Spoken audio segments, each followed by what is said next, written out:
আর এবার থেকে লোকসভায় সিটিং অ্যারেঞ্জমেন্ট কীরকম হচ্ছে, সুদীপ বন্দ্যোপাধ্যায় বসবেন অভিষেক বন্দ্যোপাধ্যায়ের জায়গায়। অর্থাৎ তৃণমূলের দলনেতা হয়ে অভিষেক বন্দ্যোপাধ্যায় যে আসনে বসতেন সেই আসন তার হাতছাড়া হতে চলেছে। এখন থেকে সেখানে এনসিপিআই এ যোগ দিয়ে সুদীপ বন্দ্যোপাধ্যায় দলনেতা হওয়ার পর সেই আসনে বসবেন তিনি। প্রথম সারিতে বসবেন সুদীপ বন্দ্যোপাধ্যায় এবং দ্বিতীয় সারিতে বসবেন অভিষেক বন্দ্যোপাধ্যায়। মৈত্রেয়ী আমার সহকর্মীর সঙ্গে এই বিষয়ে আরো কথা বলবো। মৈত্রেয়ী, এই বিষয়টা কতটা তাৎপর্যপূর্ণ এবং এটা তো মমতা তৃণমূলের কাছে আরো একটা বড় ধাক্কা।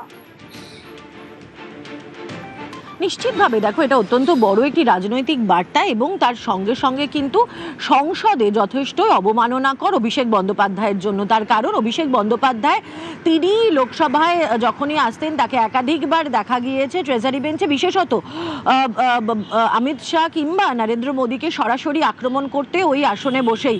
সেখানে দাঁড়িয়ে অভিষেক বন্দ্যোপাধ্যায় তিনি তার আসনচ্যুত হচ্ছেন, সেটা অভিষেক বন্দ্যোপাধ্যায়ের জন্য একটা বড় ধাক্কা। এবং সে তার জায়গায় এসে কে বসছেন? সুদীপ বন্দ্যোপাধ্যায়, যাকে রিপ্লেস করে দলনেতা হয়েছিলেন অভিষেক বন্দ্যোপাধ্যায়। ফলে এটা এনসিপিআই এর দলনেতা হিসেবে আজ থেকেই সুদীপ বন্দ্যোপাধ্যায় 354 নম্বর আসনে বসবেন, যেখানে এতদিন পর্যন্ত বসতেন অভিষেক বন্দ্যোপাধ্যায়। তার একপাশে বসতেন অখিলেশ যাদব, অন্যদিকে কল্যাণ বন্দ্যোপাধ্যায়। সেই জায়গায় আজ থেকে সুদীপ বন্দ্যোপাধ্যায় বসবেন এবং এটা নিঃসন্দেহে একটি বড় রাজনৈতিক বার্তা। যদিও এটাকে ঠিক গুরুত্ব দিতে নারাজ মমতাপন্থী তৃণমূলের যারা সাংসদরা রয়েছেন তাদের বক্তব্য যে এটা তাদের এই এনসিপিআই এর নেতাদেরকে কেন ট্রেজারি বেঞ্চের দিকে বসানো হলো না। কিন্তু এটা অভিষেক বন্দ্যোপাধ্যায় এবং মমতা বন্দ্যোপাধ্যায়ের যে সাংসদরা রয়েছেন তাদের জন্য নিঃসন্দেহে একটা বড় অস্বস্তির কারণ। ধন্যবাদ মৈত্রী।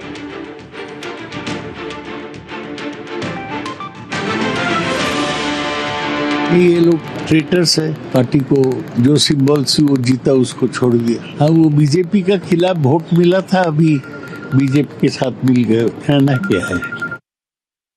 গদ্দারদের না মার্জার হয়েছে, তাদের ডিসকোয়ালিফিকেশন পেন্ডিং, তারা আনরেকগনাইজড। কিন্তু এখানে যত কেউ চাটে, যত চাটুকার, তত ওরা বলে দিয়েছে ওরা এনডিএ এর সাথে, ওরা জয় মোদিজি বলছে। তো ওদের তো কদিন বাদে ওদের ট্রেজারি সাইডে দেয়নি কেন? পুরনো লিডার চুল পেকে গেছে, তার ডবল চুল পেকে গেছে, চেঞ্জ হয়ে তাও পেকে গেছে, তিনাকে তো ট্রেজারি বেঞ্চের দিকে বসানো উচিত। অপোজিশন সিম্বলে তারা ইলেক্ট হয়ে কালকে উনি বলছেন we are with opposition. You are with opposition, what are you doing supporting the government? Obviously এটা গভর্নমেন্টের সাথে ডিল করে গেছে, 20 জনই ডিল করে গেছে। সংসদে অভিষেক বন্দ্যোপাধ্যায়ের আসনে এখন সুদীপ বন্দ্যোপাধ্যায় বসবেন। লোকসভায় অভিষেক বন্দ্যোপাধ্যায়ের আসনে বসবেন সুদীপ বন্দ্যোপাধ্যায়। প্রথম সারিতে থাকছেন সুদীপ আর দ্বিতীয় সারিতে থাকছেন অভিষেক।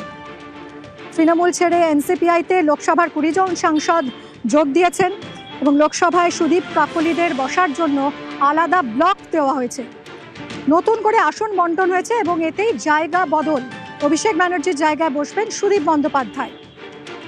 তৃণমূলের দলনেতা হিসেবে অভিষেক বন্দ্যোপাধ্যায় যে আসনে বসতেন, এনসিপিআই এ যোগ দিয়ে দলনেতা হয়ে সুদীপ বন্দ্যোপাধ্যায় এখন থেকে সেই আসনে বসবেন। প্রথম সারিতে থাকবেন সুদীপ আর দ্বিতীয় সারিতে থাকবেন অভিষেক বন্দ্যোপাধ্যায়।